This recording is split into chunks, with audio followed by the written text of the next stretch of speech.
Ես անպայման ցանկացա շարունակել այս ինքնության նվիրված հետազոտությունը, որտեղ սա շատ կարևոր բաներ կան։ Շատ լավ բաներ կան եւ վատ բաներ կան։ Մենք պետքա կարողանանք ամեն գնով վերականգնել, փորձել, գծել, նկարել մեր իդեալական դիմագիծը։ Դա շատ կարևոր է ապագայի համար։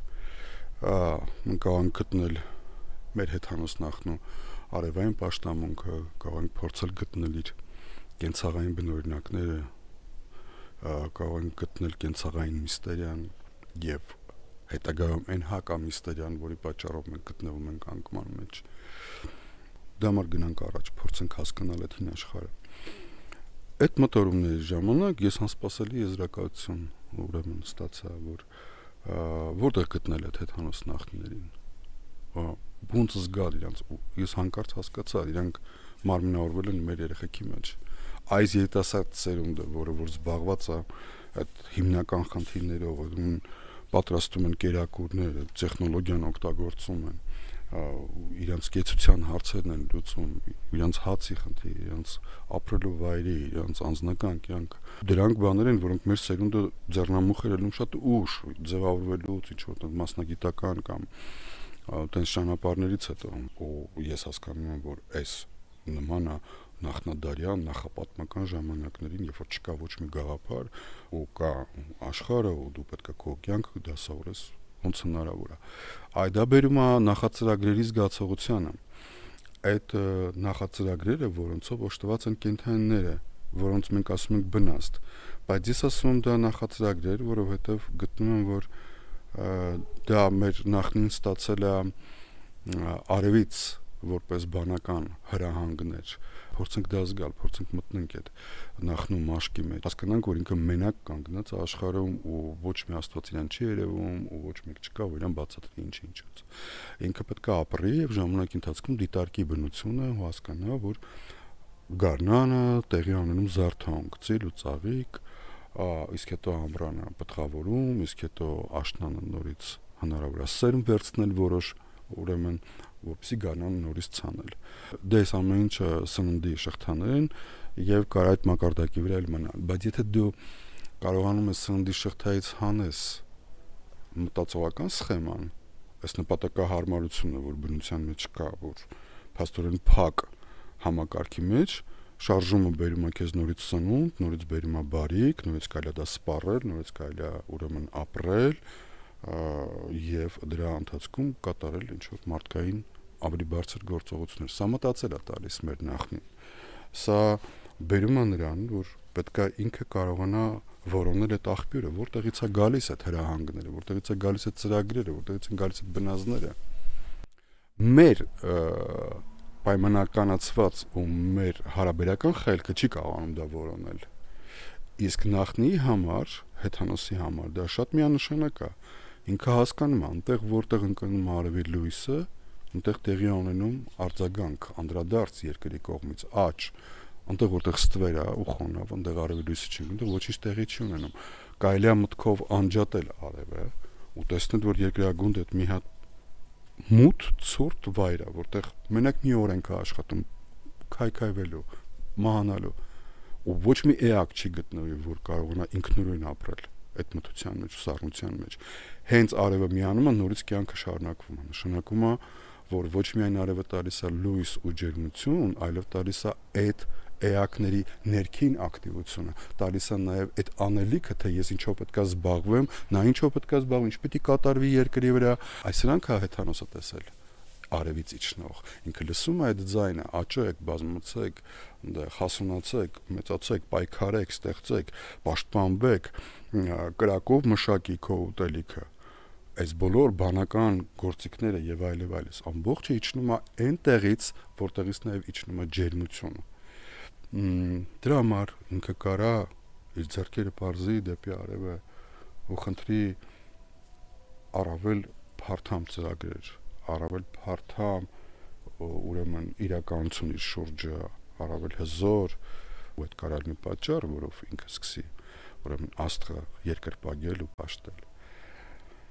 Ու դա մարդուն կարա պատճառը շատ ավելի բարձր զգացմունքներ, ինքը կարա հասկանա, որ նաև իր ներսում կա բանականություն եւ կա բնություն։ Կա համակարգեր իր մեջ, որոնք ներթափանցված են։ Մի մասը ավտոմատ են ինքնուրույն, մի մասը ոչ։ Օրինակ հայացքից ես կարող եմ ինքնուրույն տեղափոխել, բայց ինչպես եմ ես տեսնում, ես չգիտեմ։ Ես բերանով կարող եմ բանական բաներ խոսել, բայց ինչպես եմ ես Մարսում, բոլորին ես չեմ կառավարում։ Ուրեմն ես բնության ու բանականության միախառնուրդն եմ։ Ուրեմն ես նույնպես տեսնում եմ, որ ես կատարում եմ բանական աշխատանքներ, ես քար եմ տաշում, տուն եմ սարքում, տաճար, ու այդ ամեն ինչով ես միավորում եմ գաղափարական աշխարհը ու բնական աշխարհը։ Ու ես դառնում եմ շատ կարևոր էակ դիեզերքի մեջ։ Ես հասկանում, որ այդ դժվարությունները ու գործերը միայն ավելացնում են իմ գիտակցության ծավալները, մեծացնում են իմ բանականությունը։ Ինչ մեծ փառք ունի մարդը, այսպես էր մտածում հեթանոս նախնին։ Մշակելով աշխարհը ինքը հասնում էր մեծ բանական ուրեմն արդյունքների, ու զգում էր, թե ոնց էր հողը կանչում իրան մշակելու, ոնց է քարը իրան խնդրում մշակել, եւ կենթանին խնամել, եւ բույսը մշակել։ Այսպես ինքը իրան զգում էր աշխարհի տերը, զգում էր իրան մարդակենտրոն դիեզերքի մեջ։ Արժեքի արժև անդոր է պահպանվում, եւ արժեքավոր են դառնում ամմայության մեջ։ Հայոց բնաշխարհում մեղրավարդագույն լեռների միջև իմաստս ինքդ քեզ համար, ինչպես աստղ դիեզերական ոչնչում, ահա մարդը, աշխարհին հավասարազոր դիրքով, ինքն իրեն իմաստ շնորհած, ինքնագիտակցության խոցը ոգեմ մարդու լույսով առողջացրած։ Նաև ժամանակակից գիտելիքով կարող ենք հասկանալ, թե ինչ էր մեր հեթանոս նախնին աստվածացնում։ Այն ինչ որ ինքը հաստատացնում, մենք այսօր կարող ենք հասկանալ որպես գիտություն։ Ճնշումը բարձր է եւ այդ պատճառով ամպերը ցրվել են։ Ճնշումը կընկնի, մթնոլորտային ճնշումը, եւ ամպերը կվերադառնան, ու իրանք կգունավորեն երկինքը, ու կփակեն բացարձակ արևի դեմքը, լույսը, եւ իրանք ջուրը կբաշխեն հավասարաչափ երկրի վրա անձրևի տեսքով, եւ քամին սերմերը կտարածի ուրեմն շուրջը։ Այս ամեն ինչ որ կատարում է երկնքում, մենք հասկանում ենք որպես օթերեութաբանական օրենքներ։ Իսկ հեթանոս նախնին այդ բոլոր օրենքները հավաքում էր եւ դարձնում էր մի կիզակետ եւ անվանում ուներ Արամաստ։ Նայելով երկրագնդին մենք տեսնում ենք, թե ինքը ոնց է ազդված դիեզերքի կողմից, արևի կողմից ձգվում է, պատտվում է, իր վրա ազդում են մյուս մոլորակները եւ երկրագնդի վրա տարբեր տեղեր կան, այդտեղ ցուրտ է, շոկ է, անապատ է, այնուամենայնիվ անընդհատ երկրագնդը անդրադարձնում է պտղաբերությամբ ու ստեղծելով անընդհատ պայմաններ մարդու համար ապրելու, ու այդ ամեն ինչը անցալում են Անահիտը։ Շատ ռեալ էր մեր հեթանոս նախնիների հավատը եւ աշխարհընկալումը։ Ստեղից կամաց մոտենանք մեզ, դրանք կենցաղային միստերիաներն են։ Հայազգի մեծ մարդիկ նկարագրում են իրենց մանկությունը, թե ոնց են իրենց գյուղում կամ քաղաքում ստացել ինչ որ կարևոր մի բան, որից կախված է իրենց ամբողջ ճակատագիրը, ամբողջ կենսագրությունը, ու ինչքան հեշտությամբ են իրանք ստացել։ Կլինի գործիք, հնարավորություն, շանս, ուսմունք, խոսք, վարպետ, դպրոց, ինչ որ մի բան, որը որ ինքը համարում էր չափազանց կարևոր իր համար, որ ինքը պետք է դա անպայման ունենար, ինքը ստանում էր։ Ու այդ ստանալու ժամանակ մարդը զգում էր, այդ երեխան, դեռահասը զգում էր որպես աստղերից իջնող մի շնորհ, արքայական բարձունքներից իջնող մի հնարավորություն։ Ու ոնց էր ինքը ողողվում շնորհակալությամբ, ոնց է իր սիրտը փոթորկվում, որ ինքը կվերադարձնի հազարապատիկ։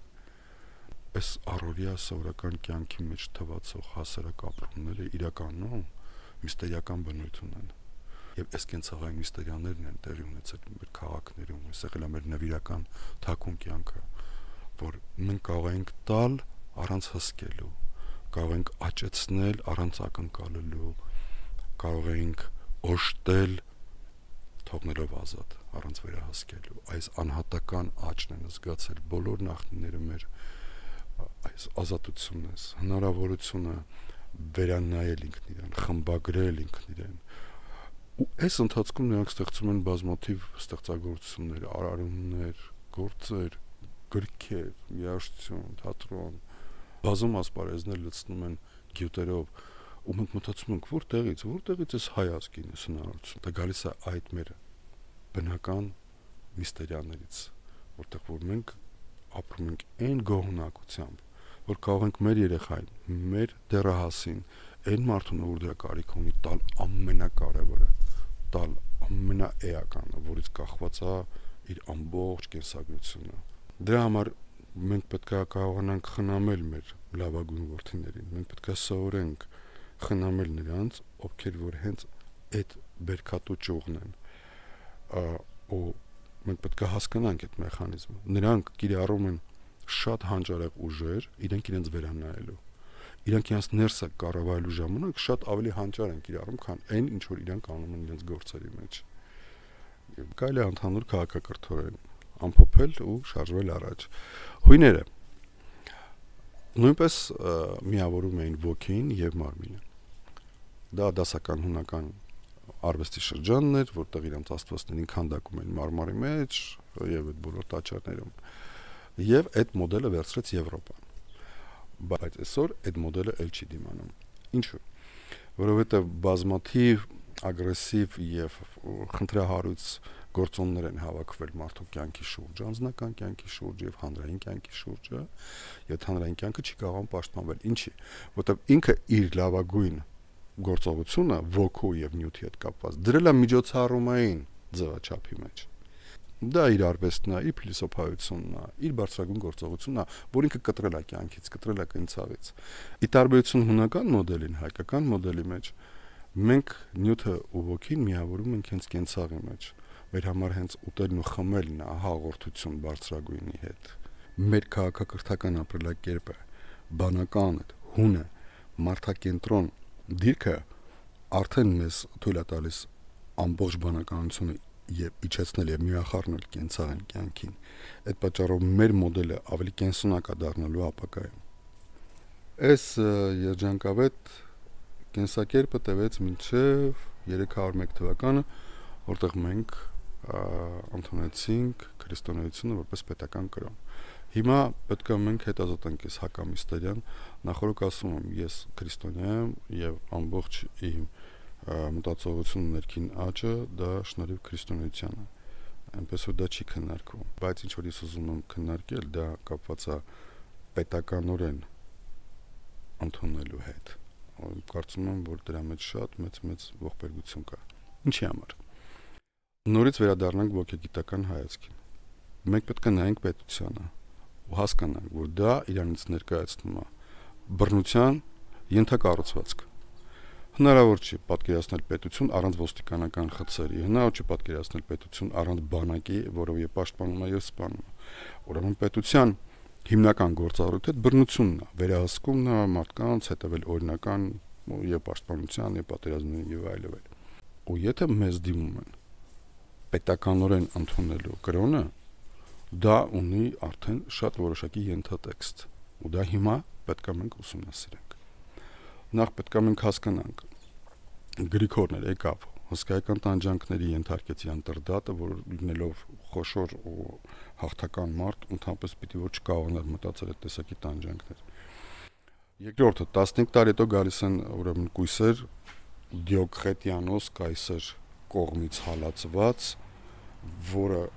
տիրում է Հռոմին։ Հռոմից փախչում են 40 կույսեր, անցնում են ամբողջ ուրեմն Հունաստանը, անցնում են Կապադոկիան, Գաղաթիան, գալիս են Փոքր Հայք, Մեծ Հայք ու բարձրանում են Վաղարշապատ։ Այդ ընթացքում ինչ իրանք չեն կարող պաշտպանվել կամ թաքնվել Դիոկլետիանոս կայսրից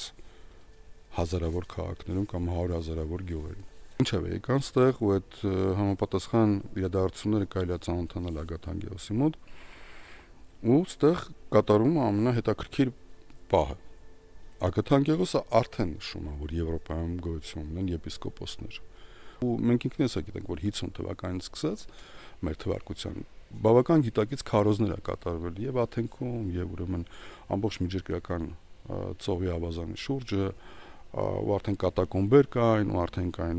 նահատակներ, կային ինքնագիտակից ուրեմն մարդիկ, ովքեր որ հասնում են այդ սրբության, եւ այլ եւ ու այս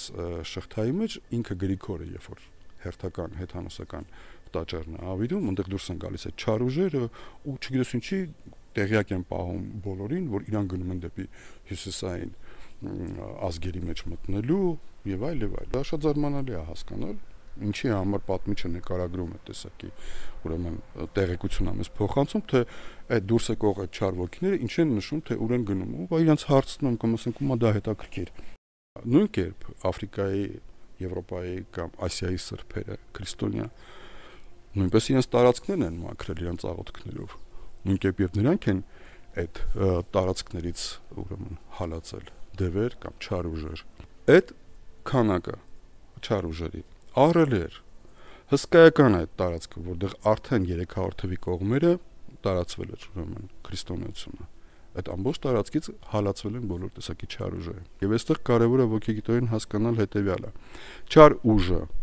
ինքը կարող է գնալ այնտեղ, որտեղ որ օրինականորեն իր տեղն է։ Իսկ օրինականորեն այս պարագայում, երբ որ տեղի է ունենում մեկ կրոնի տարածում, երբ որ տեղի է ունենում արդեն առաջին գլոբալիզացման փորձերը, իրենք կարող են տեղավորվել այնտեղ, որտեղ որ պետականորեն կընդունեն կրոնը։ Սա նոր հանգամանքներ են եւ նոր իրավունք է, եւ այդ բոլոր ազատագրված չար ուժերը իրանք իհարկե սպասում են, որպեսզի ուրեմն տեղավորվեն ըստ օրենքի։ Ես պատկերացնում եմ, որ բավական հասուն է քրիստոնեությունը արդեն 300 թվին եւ բոլորը իրար առաջարկում են ով կընդունի այնտեղ պետականորեն եւ բոլորը հրաժարվում են, որտեղ իրենք հասկանում են ու պետքա տեղավորվի այդ ամբողջ ահռելի ուրեմն չար զանգվածը։ Դա իհարկե իրանք հիշում են հայրին, որոնք գտնվում են բավական հեռու արևելքում հյուսիսում։ Եվ իմ կարծիքով այս ամբողջը ուրեմն որոշակի մտադրությունով էր իրականացվել։ Եթե մենք ընդունում ենք գաղափարը բարձր իմաստով, իսկ գաղափարը իսկապես արժանի է ընդունման, որտեղ իրական Աստծո մասին է խոսքը եւ մարդասեր Աստծո մասին է խոսքը։ Այնուամենայնիվ մենք նաեւ ընդունում ենք այն ամբողջ բացասական, որ դրա հետ կարող է կատարվել։ Լույսը գցում է ստվեր։ Ստվերը պետք է վերցնել նաեւ ուրեմն լույսի հետ։ Այս պարագայում մենք ուրեմն պետականորեն ընդունելով մեր մեջ քրիստոնեական կրոնը մենք ընդունում ենք նաև այն քանակի չարը, որը որ ազատագրվել էր այդ հսկայական տարածքներում։ Եվ սա է բացատրում մեր հետագա ողբերգությունները։ Այսքան դավաճանություն, այսքան մատնություն, այսքան հակակրանք միմյանց նկատմամբ, այսքան էգոիզմ որևէ ազգի բաժին չի հասել,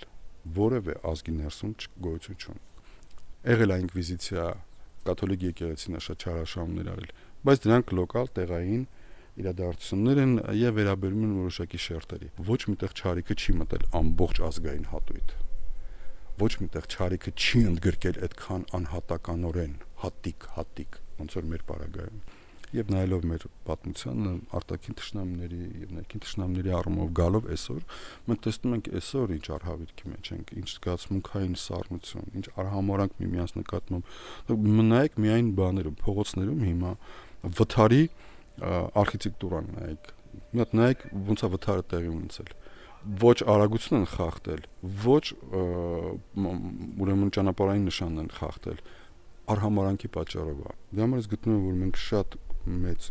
անտրամաբանական չափազանց մեծ քանակի չարիք ենք մեր մեջ վերցրել քրիստոնեությունը ընդունելով որպես պետական կենսամոդել։ Եվ վերջում մենք պետք է հասկանանք, որ ամբողջ աշխարհը լավ է ապրում, որովհետև կարողանում է մտածել հասկացութային։ Մենք պետք է նորից վերականգնենք հասկացութային մտածելը։ Մենք պետք է մտածենք այն մեր նախնիների նման, ովքեր կառուցել են Դվին, Արտաշատ, Անի, մեծ լոգիստիկային կազմում աշխարհագրության մեջ։ Հասկացութային մտածող երկրները լավ են ապրում, պատկերացումային մտածող երկրները վատ են ապրում։ Պատկերացումները միշտ կոնֆլիկտի մեջ են, հասկացությունները միշտ ուրեմն ներդաշնակության մեջ։ Այս ամենը ես ուզում եմ անպայման ասել եւ շատ շնորհակալ եմ, որ լսեցիք։ Շնորհակալություն։